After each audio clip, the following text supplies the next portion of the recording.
Thank you, thank you. So my father used to always tell me something which I want to share with you.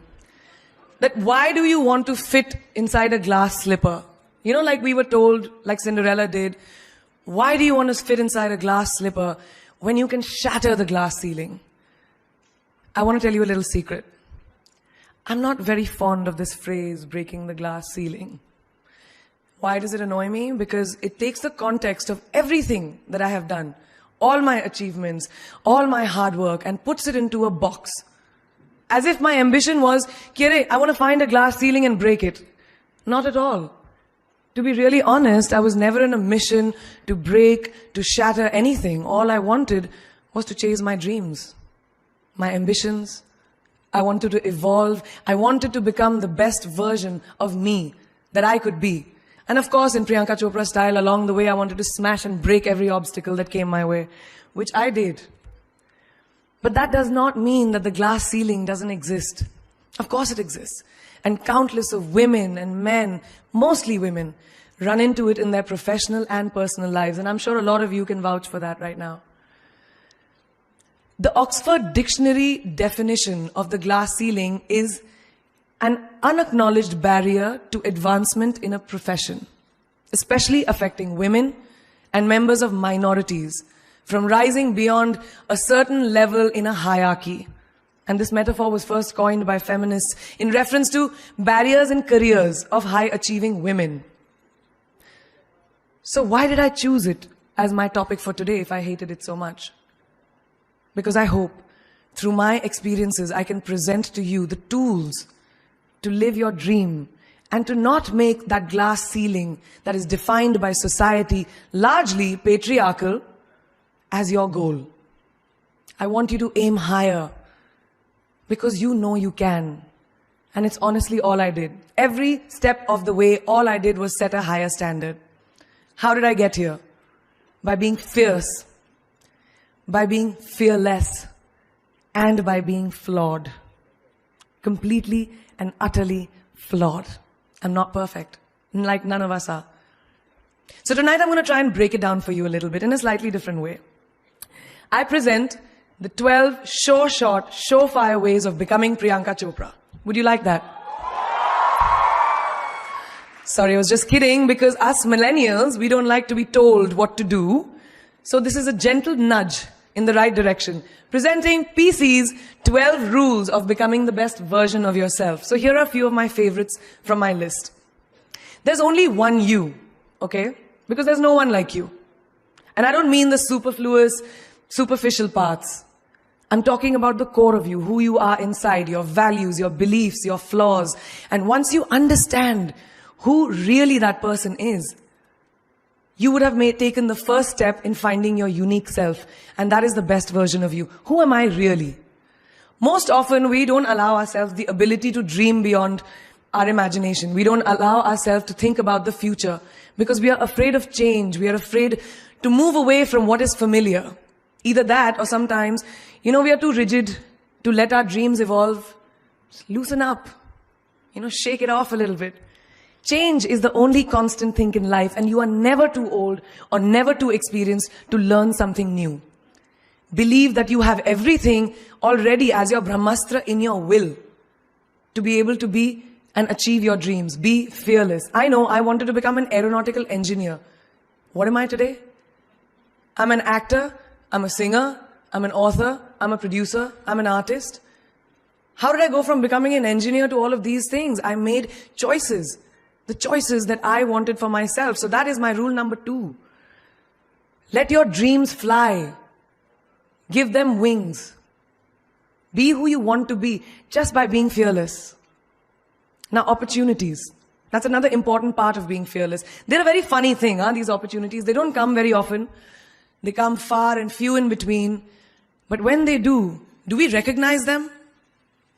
Our job is to recognize them and make the most of them. I look back on all the things that I've done and I marvel at the opportunities that came my way. Miss India, Miss World, when I was in Bareilly in army school, my first film offer, my first music single, the first film I actually produced. There was never a plan, ever. More like the universe sort of guiding me towards these opportunities. All I had to do was recognize them and make sure I worked so hard that I squeezed every drop out of these opportunities.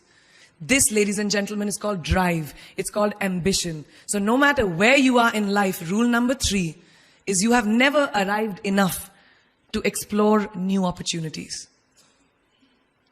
And there's nothing wrong with being ambitious. Ladies, listen to me.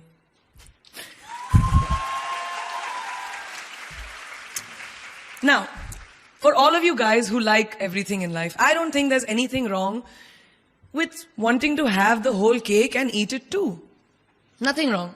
I want everything. Mujhe sab kuch chahiye. And there's nothing wrong with that. As long as you're not harming someone or doing something wrong, don't be scared to want more for yourself than you ever thought you could. I'll give you a small example. A few years ago, I was shooting a film called Dawn 2. You've heard of that, right? So it was chosen to be shown at the Berlin Film Festival, Berlinale, and my entire team was flying for the premiere, and it was a very exciting time. But at the same time, I was invited for the first time to attend the Grammy Awards in LA. So now when I was doing music, it was this big choice. Both the events were literally taking place one day apart in completely different time zones, Berlin and LA.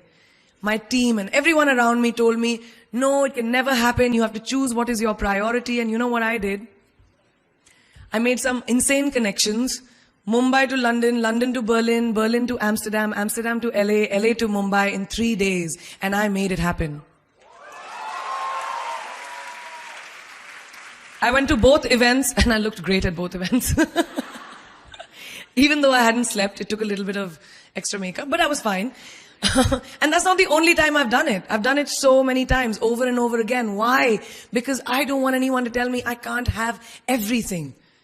I want to dream of everything and I'll have everything. So rule number 4, be greedy. Be greedy for your ambitions. Be hungry for it. Don't live on someone else's benchmarks. We are told so many times in our life, nahi, ladki ko to ye karna chahiye, ya tum ladke ho sabse bade, your responsibility is this is who you should be. Who can tell you who you should be? Don't let anyone or any situation dictate to you who you are and who you can be. I know it's very much easier said than done. I know that because I've done it. But fight for your dreams. Because no one else is going to fight for your dreams except you. I've turned down so many roles, opportunities, because they did not fit into what I thought at that time was the right thing for me. So today, my path is just my own. It belongs to no one. My failures, my successes, all of it, mine. My journey, all of it is mine. So rule number 5, do not compromise. Do not settle on your dreams. Now, who likes to fail? What? What? At least 15 logon ne haath uthaya. I'm really confused with this audience right now. That you like to fail? Well, I'm not talking to you guys then. I'm talking to those guys who hate to fail. Because I hate to fail. It's really as simple as that. It takes tubs and tubs of ice cream, lots of tissues, lots of tears, lots of dramebazi, my mother, my best friends, my family, everybody making me feel better about it. But the one thing that is as certain as night and day, ladies and gentlemen, is that you will fail. It's just how it is. And there is nothing that you can do to stop that. It's what you do after that'll define where you go. When something I've invested, thank you. Thank you. When something I've invested in my heart and my soul, which I do with everything that I actually put my mind to, if that fails, I don't just wallow in self-pity. I roll myself in it. I roll around in it. I wrap myself in it, head to toe, self-pity, self-pity, self-pity. It's not a pretty sight. I can tell you that. My mother, who's sitting right here, has witnessed it many times. But then I get up, cry a little, dust myself off, and dive straight back into life, because the only way to push failure aside is to move ahead. Not ignore it, analyze it, and learn from it. Always remember, you will never truly enjoy success until you have tasted failure. And trust me when I tell you, it tastes like shit. It really does. So rule number 6, fail, fail, fail again, and then rise like a phoenix. Now, what is life without a little bit of a risk, right? No, I'm not an adrenaline junkie. I'm not telling you to go off roller coasters or anything. I've always believed that you have to take risks, calculated, educated risks, to evolve. Because if you've not truly explored the full extent of your possibilities, you'll always remain stagnant. People have written me off several times in my career. Sometimes they didn't agree with my choices. When I played a negative character in my film Aitraz, very early in my career, I was told I'll be a vamp and no one will cast me as a heroine. When I took on a female-centric film called Fashion, again, very early on in my career, I was told that was not norm. When I signed a US TV show at the height of my film career in India, each time the risks were huge. The stakes were high and the repercussions could have been, to say not the least, career ending. Thank God they weren't, and I'm still standing in front of you. I really appreciate God. I don't know what will happen going forward, but as of now, I can say that my risks and the gamble was worth it. You know why? Because I backed up those risks with my 100%. So rule number 7, be bold and take these risks. Now, friends, family, the people you work with, the people around us are our greatest influencers in your journey to success. So you have to choose very wisely. Rule number 8, surround yourself with the right people who do not stab you in the back. Now, who's into social media? Who's on social media? Raise your hands. Yeah, we like it. I like it. We can raise our hands. All right, it's almost everyone. Now keep your hands raised if you have ever been upset by like a bad comment that you may have read on a photograph or like on Facebook or when you've posted something. And sometimes, it's like, why do people have to be mean? Yeah, so there's a lot of you, right? Guys, please let me just tell you this. No matter what you do, someone will always be unhappy. Always.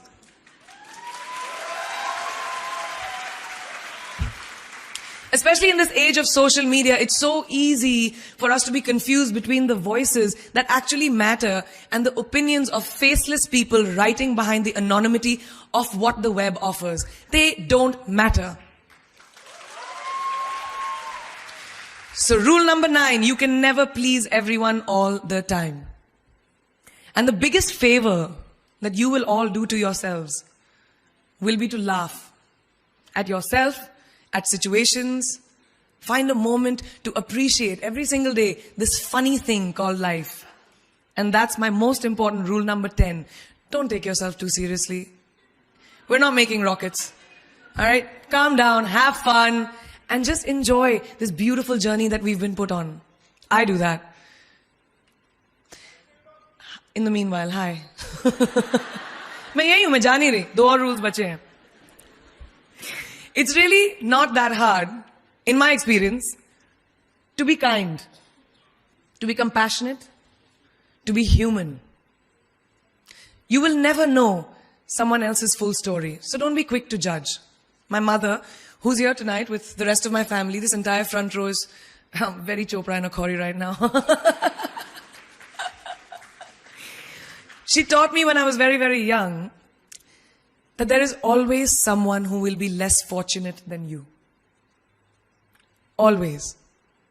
So give back wherever you can. There's a huge reason I started my foundation. I lend my voice to UNICEF, Girl Up, and causes that I'm associated with, because we have one world and it's ours. And we need to heal it. And that starts with us.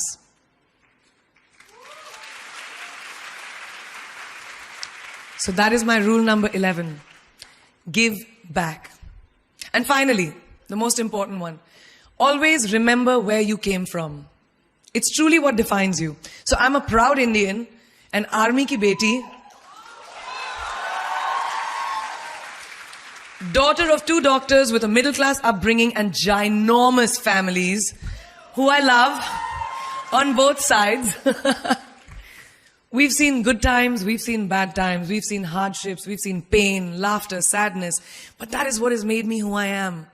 And I wear that with pride every day and everywhere that I go. So last and definitely not the least, rule number 12, don't ever forget your roots and where you came from.